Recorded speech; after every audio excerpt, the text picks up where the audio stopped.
over the weekend, the main US envoy, Steve Witkoff, gave an hour-and-a-half long interview to Tucker Carlson, formerly of Fox News, who's now sort of set up on his own.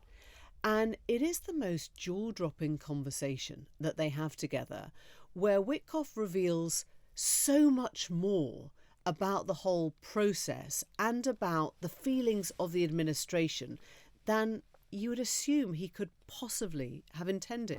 I think the largest issue in that conflict are these so-called four regions: Donbass, Yes. Crimea, the names Lugansk, yeah. Lugansk, and there's two others.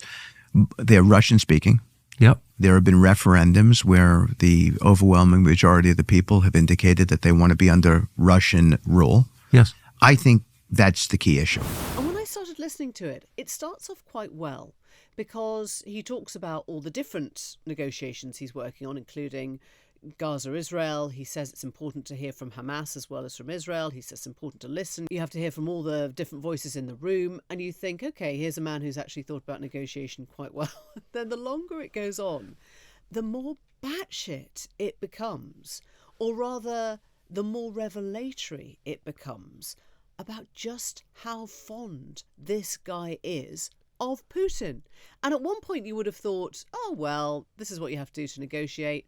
I don't think that anymore. I think they love Putin. I think he loves Putin. I think Trump loves Putin. I think there's a lot of Putin love in the room.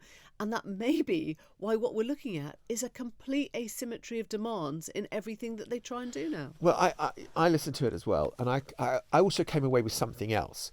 And Steve Witkoff, who is the special envoy of the president to bring peace to Russia, Ukraine, to bring peace to the Middle East, obviously has a very long background in peace negotiations. Oh, no, sorry, wrong. He's a billionaire property developer, has absolutely no experience of any of it.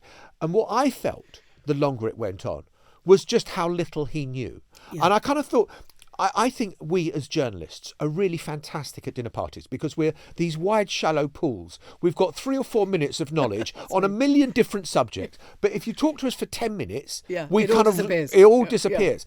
With Witkoff, he became shallower and shallower. Yeah, he was using Kremlin talking points. He didn't know the different regions where there was kind of that he was trying to bring peace to.